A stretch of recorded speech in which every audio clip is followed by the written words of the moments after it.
예, 세 번째, 마지막 내용이 되겠습니다. 결국 우리가 그 서두에서 그 말씀드렸듯이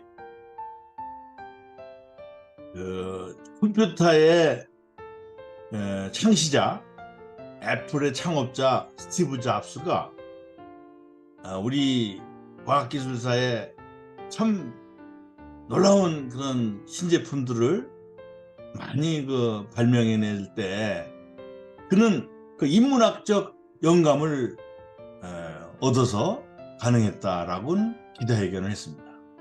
그럼 인문학이라는 게 뭐냐? 제가 인문학이 답이다. 우리가 처음에 서두에서 말씀드렸습니다만 많은 학문으로 이렇게 파생되고 확대 발전돼 왔다.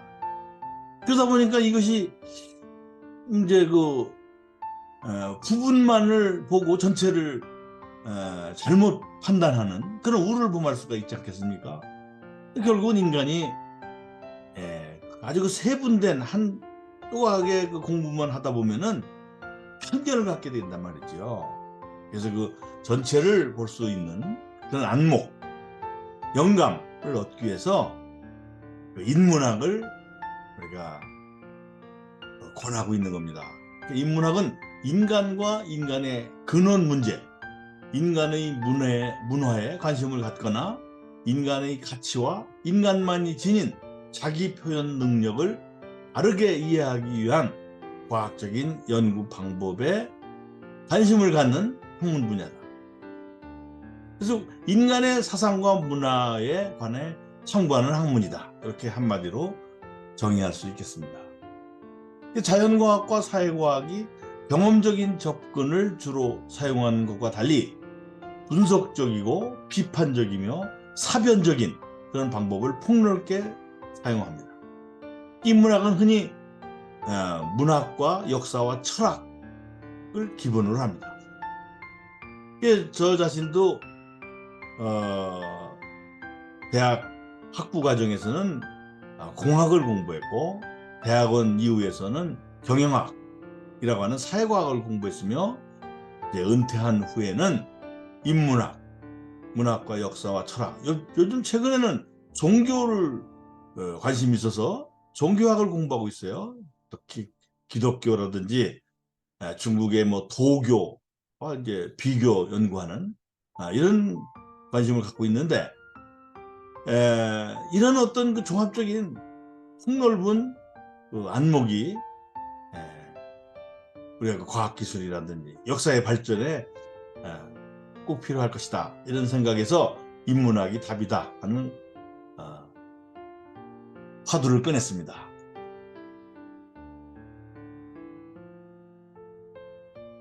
자, 이 르네상스 시대에 하나의 중요한 전환이 발생을 했으며 그때 인문과학은 전통적인 분야로부터 문학 및 역사와 같은 분야로의 전환에 상응하는 실용적이기보다는 오히려 학문적인 과목으로 간주되기 시작을 했습니다.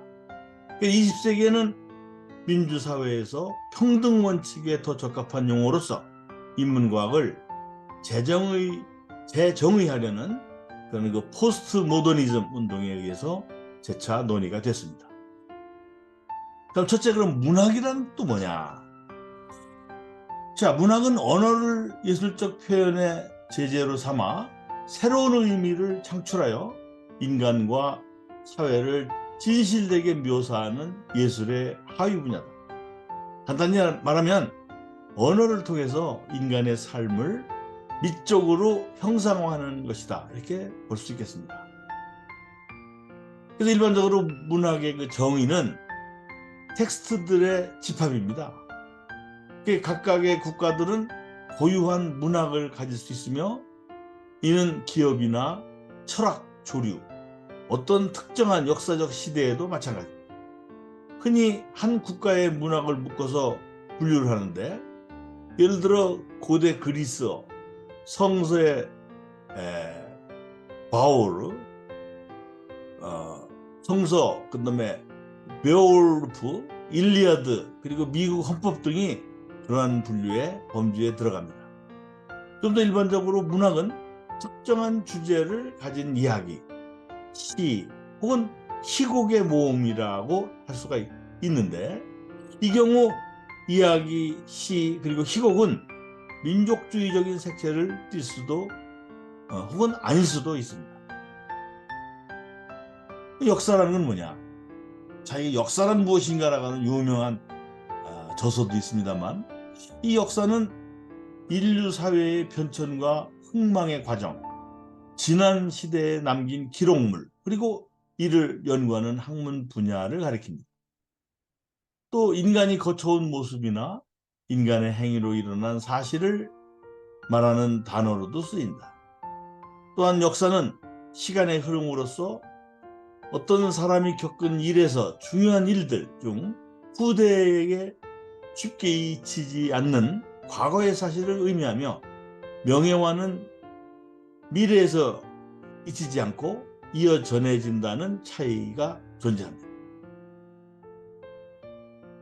자, 이 역사라는 말은 객관적 사실과 서정적 표현, 주관적 기술의 세 측면의 의미를 가지는 것으로 정의가 됩니다.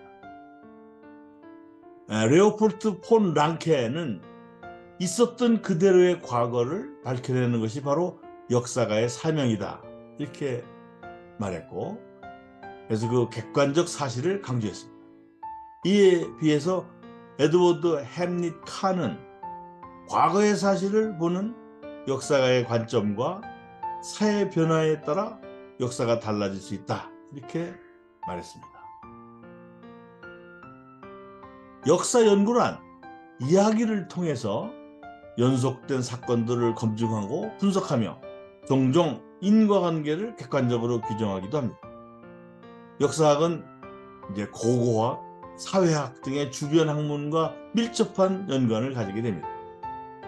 역사라는 개념은 또한 넓은 의미에서 사건이나 사물의 자취를 총칭하는 데 쓰이기도 합니다. 그래서 이제 역사학자들은 과거를 연구하기 위하여 많은 역사적 자료를 탐색하게 되죠. 이 자료들은 1차 자료와 2차 자료로 구분되는데, 1차 사료와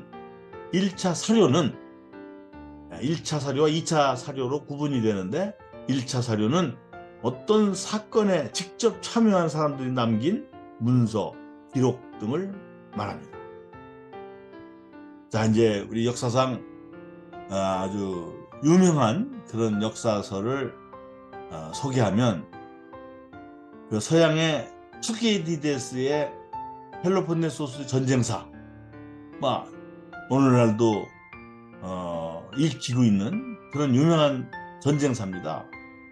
얼마 전에 한동훈 그 법무부 장관이 유럽 출장길에 이 펠로폰네소스 전쟁사 책을 끼고 가서 그 뉴스에 그 기자들의 관심을 끌었죠. 오른쪽 그 이 그림은 사마천의 유명한 사기입니다. 이게 이제 제가 그 중국의 그 사기가 이제 원전이겠습니다만, 그 일본에서 발행된 이 시리즈 책을 제가 사진을 보여준 이유는, 이 보십시오. 원래 이 중국의 사기는 죽간에 쓰였을 겁니다. 대나무 편에. 그런데 이제 아주 그 시리즈로 1, 2, 3, 4, 5, 6, 7 마지막에 보십시오. 사기의 소사전까지 이 사람들은 만듭니다. 제가 일본에서 공부하면서 놀라운 것은 모든 학문 분야에 전부 사전이 있어요. 세계에서 가장 사전의 종류가 많은 나라가 일본입니다. 그 유명한 수학 사전은요, 미국에서도 발행을 못합니다. 그래서 일본에서 발행된 수학 사전을 미국에서 번역을 한동안 했다는 소문이 있었어요. 그래서 그 외국의 문헌을 이들은 받아들여서 충분히 이해하고 소화해서 후학들에게 알리는, 이제 그런 면에서 제가 일본에서 발행된 이 사기를 소개를 한 겁니다. 자, 세 번째 이제 철학입니다. 철학은 세계와 인간의 삶에 대한 근본 원리, 즉 인간의 본질, 세계관 등을 탐구하는 학문입니다. 또한 존재, 지식, 가치, 이성, 인식, 그리고 언어, 논리, 윤리 등의 그 일반적이며 기본적인 대상의 실체를 연구하는 학문이다. 이 말은 프로타고라스에 의해서 만들어졌다고 하는데, 철학적 방법이란 질문과 비판적 토론, 이성적 주장, 그리고 체계적 진술을 포함합니다. 그래서 이 학문의 가장 중요한 것이 질문과 토론입니다. 우리 학문이라는 게 뭡니까? 배울하게 물을 문자거든요. 근데 우리 동양 사회에서는 이 학교 교실이 조용합니다. 질문을 잘 안 하죠. 질문을 지적을 해도 잘 안 하는 겁니다. 그런데 이제 미국 사회에서는 질문을 안 하면은 모르는 걸로 간주를 한다는 거죠.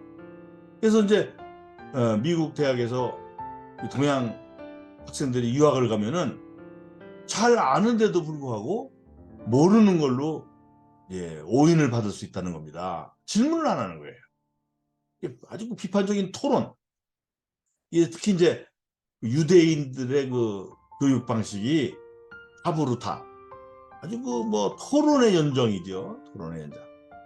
여기 이런 속에서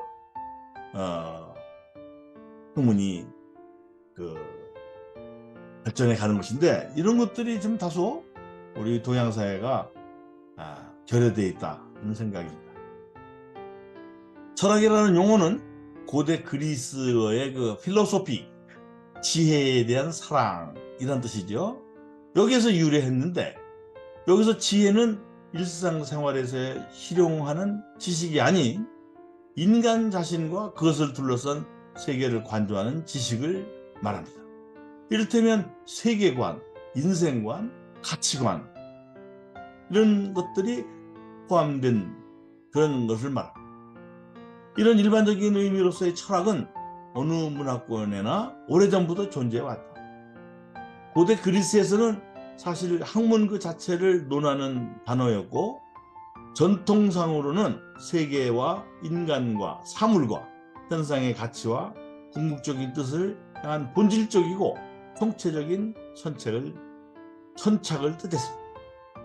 이 그림은 고대 그리스 철학자 소크라테스가 독배를 마시는 모습을 그린 그림입니다. 동양의 서구화 이후 철학은 대체로 고대 그리스 철학에서 시작하는 서양 철학 일반을 지칭하기도 하나, 철학 자체는 동서로 분리되지 않습니다. 동양이다 서양이다 분리되지 않는다.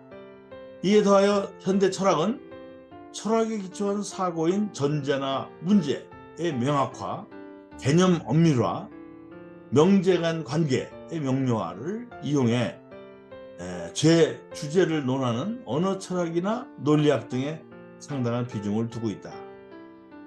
철학은 다양한 학문과 함께 쓰일 수 있는데, 그 대표적인 예로서 형이상학, 윤리학, 정치철학, 과학철학, 언어철학, 사회철학, 논리학, 미학 등이 있습니다. 자, 소크라테스 이전 철학과 철학의 연구 대상은 그 당시 자연이었습니다. 자연. 이것을 소크라테스 이전 철학이라고 부르죠. 이 자연을 스스로 움직이는 대상으로 생각을 했다. 기원전 5세기 후반, 즉 소크라테스 시기의 철학은 인간의 혼을 연구 대상으로 했습니다. 특히 윤리상 문제에 관심을 가졌다. 소크라테스 이전 철학과 반대되는 생각을 하였고, 소크라테스 이후 플라톤과 아리스토텔레스가 등장을 합니다. 이들은 소크라테스 시기 철학의 대상과 소크라테스 이전 철학 대상을 동시에 연구하여 철학 체계를 정립을 했습니다.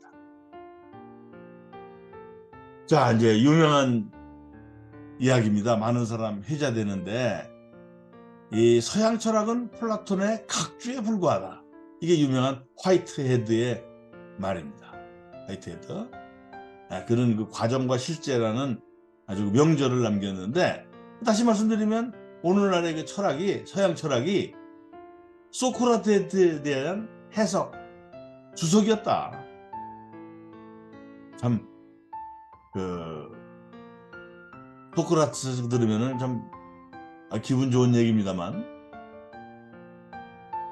자, 이 상대성 이론의 유명한 아인슈타인, 그는 뭐라고 그랬느냐? 동양 철학의 방향 제시가 없다면 서양의 과학기술은 눈먼 봉사와 같다. 서양 과학기술에 도움이 없는 동양 철학은 결론발이와 같다 라고 했어요. 우리가 어찌 보면 동양 철학의 역사가 서양 철학의 역사 못지않은 유구한 역사를 갖고 있습니다. 공자, 노자, 장자, 수많은 학자들이 이를 말해주고 있죠. 자, 이거 한 예를 들어보면 말이죠. 이 그래픽 아티스트인 앙리유라는 중국에서 태어나서 13살에 독일로 건너간 이제 학자인데, 그가 말하는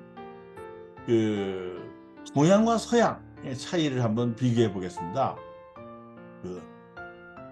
이 상사, 자기 그 직장 상사, 윗사람을 서양에서는 수평 개념으로 보고 있는 거예요. 동료, 글자 그대로. 서양은, 그런데 동양은 이 수직 관계로 보는 겁니다. 상사하면 윗사람이에요, 윗사람. 또 약속 시간 개념도 서양에서는 정확한 just in time. 근데 동양은 몇 분 간 여유가 있는 거죠. 12시에 만나자 그러면은 12시 되게 이제 한 10분 전서 10분 후 전후를 말하고, 그 사이에 나타나면은 시간에 된 걸로 얘기를 하죠. 의사 표현에 있어서도 서양은 직설적인데 반해 동양은 오해적이다, 이렇게 표현하고 있습니다. 생활 방식 면에서 본다면 서양 사람들은 개개인이 독립적이고, 그에 비해서 동양은 상호 의존적이다. 상호 의존적이다. 그래서 집단 문화라고 하는 것이 생기게 되는 거죠.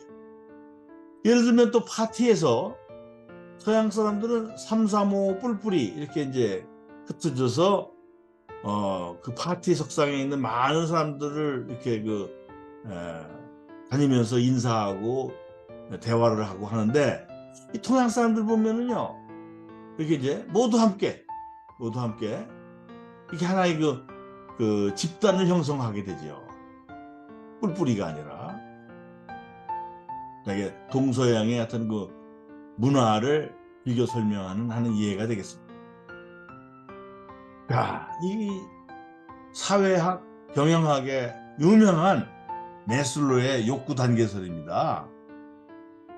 우리가 이제 경영학도 사회학도라고 하면은 아마 대학 1학년 때 배우는 내용이 되겠죠. 인간에게는 이게 욕구 단계가 있는데, 이게 되게 5단계로 이루어져 있다. 그 욕구의 그 저변에는 생리적인 욕구, 이것이 충족되면은 안전의 욕구, 다시 이것이 충족되면 소속감의 욕구, 그 다음에 충족이 되면 자존감 욕구, 마지막 최상위층이 개인의 발달로 본 자아실현의 욕구다, 이렇게 이제 주장을 했었습니다. 그래서 이제 많은 공감이라고 할까, 동감을 얻었는데, 1983년도 중국이 개혁 개방하면서 많은 서양인들 뿐만 아니라 우리 동양에서도 다른 나라 사람들이 중국을 방문하고 학술적인 교류가 이루어지면서, 이 너비스라고 하는 학자가 말이죠, 이 중국의 상해, 저장성 이런 쪽에 가서 연구를 해보니까, 특히 이제 중국의 공산주의, 사회주의 사회에서는 이 서양하고는 다른 그 욕구 단계가 있다는 것을 발표해서 많은 관심을 얻게 됩니다. 이 욕구의 그 가장 저변에 서양의 생리적인 욕구가 아니라 소속감이라는 거예요. 소속감. 그 윗단계가 생리적인 욕구다. 생리적인 욕구. 안전의 욕구 뭐 이런 것이 이제 고담이고, 맨 상위 계층이 사회 봉사자로서의 자아 실현.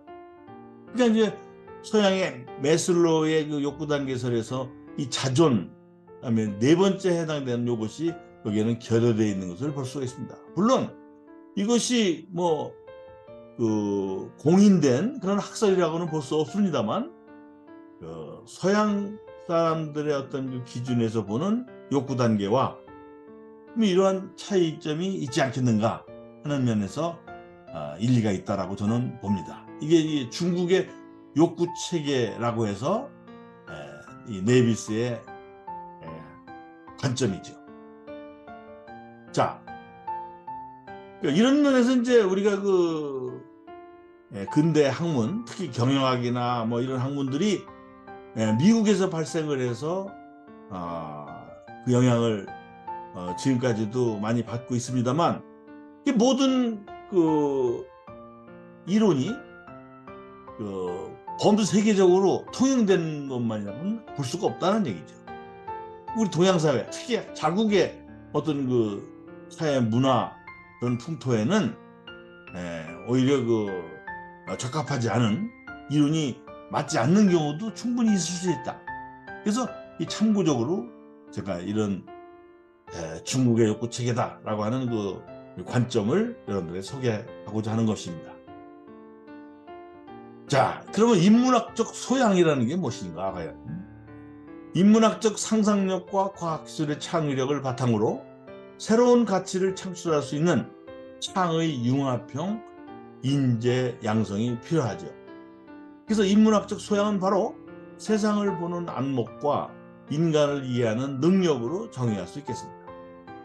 즉, 자신과 타인, 그리고 자신을 둘러싼 사회와 문화를 이해하고 비판적 사고 및 판단 능력을 통해서 사회의 문제를 해결하며 사회의 발전에 책임감을 가지고 적극적으로 참여하려는 태도를 기르는 것을 목적으로 한다. 자, 이러한 측면에서 학교에서 추진되어야 할 인문학적 소양 교육은 독서와 연계한 교육이어야 하겠다. 독서와 연계한, 함께 책을 읽고 자신의 생각을 타인과 나누며 다양한 체험 활동을 통해서 인문학적 스펙트럼을 넓혀나가야 한다. 이런 과정을 통해서 생각의 힘을 키우고 삶에 대한 성찰을 이룰 수가 있다. 자, 우리가 이제 이 창의성이 발현되는 조건을 보시면 그 경험과 그 지식, 그러면 이제 어떤 열정이 필요하죠. 어떤 모티베이션, 또 창의적인 생각, 이런 것으로부터 우리가 창의적인 결과물을 창출할 수가 있다. 이게 바로 이제 칙센트미하이라고 하는 학자의 이 창의성의 즐거움이라고 하는 책에 나오는 그림이 되겠습니다. 자, 인간을 인간답게 해주는 목적에 봉사하는 모든 학문들은 서로가 서로를 묶는 공통의 연결고리를 가지고 있고, 마치 혈연에 의해서 연결된 것인 양 상호 결속되어 있다. 키케로의 주장입니다. 키케로의 말인데, 말하자면 인문학은 특정 장르에 한정된 학문이 아니라 같은 목적에 봉사하는 학문 모두를 포함하는 광이 넓은 의미의 내용을 말한다. 교육의 주요 범주는 음악, 기하학, 수학, 철학, 문법, 수사, 논리학, 지리학 등을 가리키죠. 이는 연관되는 여러 다양한 학문들이 인간을 인간답게 해주는 궁극적인 목적의 실현을 위해서 상호 유기적으로 결속될 수 있다는 것을 말합니다. 키케로는 인문학을 통해서만이 진정한 그 후마니타스, 인간 본성, 인간 됨됨이를 실현할 수 있다.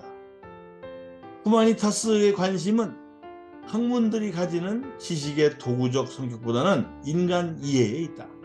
따라서 키케로가 말하는 인문학이란 인간과 세상에 대한 이해를 깊게 하고 도덕적으로 인간의 정신적 성장을 이끌어주도록 하는 학문입니다. 다시 말하면 올바른 인간을 기르는 교육을 통하여 인간을 인간답게 해주는 것을 목적으로 하는 학문이다. 후마니타스는 라틴어인데 바로 그 이상적 인간이라는 뜻을 가지는 단어입니다. 이상적 인간. 이 사상을 정리한 사람이 바로 로마의 철학자 키케로입니다. 키케로는 문명을 만드는 인간이라는 의미로 이 용어를 사용을 했고, 또한 후마니타스의 특징과 개념을 잘 정리를 했다.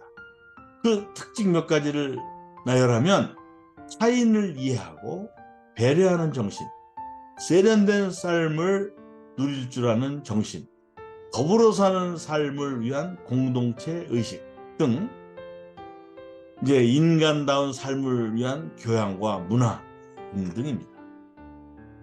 자, 이 그림은 아테네에 있는 후마니타스 유니버시티인 모양입니다. 자, 후마니타스 이념의 실현 방법은 교육 중심이라는 내용이 제일 중요하다. 이러한 교육 중심적인 사상이 자리를 잡으면서 서양 인문 정신의 중요한 요체가 됐다.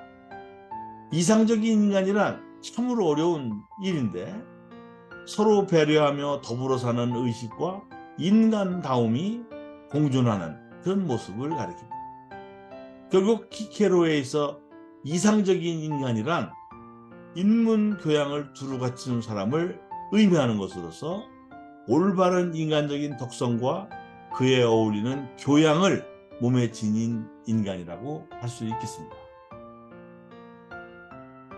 자, 한편 동양의 경우 인문이란 말은 주역의 그 귀괴 간사의 최초로 나타난 말입니다. 이 문자적인 의미에서 인문이란 자연 상태에서 인간의 몸에 새겨진 무늬, 인간의 무늬를 뜻해요. 자, 그 시적인 표현입니다만 왕필의 그 주역 해석을 번역한 글에 따르면 강하고 부드러움, 강유가 교착하여 무늬가 이루어지게 됨이 하늘의 무늬요, 운명으로서 제어함은 사람의 무늬다. 하늘에 빛나는 무늬를 잘 관찰해서 때의 변화를 살피며 사람의 빛나는 문체를 잘 관찰해서 천하를 교화하여 이룬다. 이 왕필의 말입니다. 이에 덧붙여 문명이지 인문야의 그 구절에 대해서 보충 설명하기를 사람을 무력으로서 그치게 하지 않고 문명한 덕으로 제어함이 인간의 문이다. 자, 이렇게 멋진 주석을 달았습니다. 자, 왕필에 이어서 당나라의 공영달은 이해를 좀 쉽게 도와주는데 인문을 관찰하여 천하를 교화하고 풍속을 이룬다. 이 말은 성인이 관찰하는 인문을 시, 서, 예, 악으로 보는 것으로 마땅히 이 가르침을 본받아 천하를 교화하고 풍속을 이루어야 함을 말한다. 자, 이에 더하여 그 송나라의 정자라는 학자는 인문은 인리, 즉 인간의 도리의 질서다. 그래서 인문을 관찰함으로써 천하를 교화하여 천하가 그 예속을 이루는 것이다. 이렇게 이제 줄을 달았습니다. 자, 이제 지난 시간 오늘 둘째 시간에 이어서 이제 마지막 결국 그 인문학이 답이다. 무슨 답이냐? 즉 이과 문과의 융합형 인재의 그 어떤 그 탄생을 위해서 그런 인물의 그 발전을 위해서는 인문학이 뭐라고 할까요? 기저가 된다고 할까요?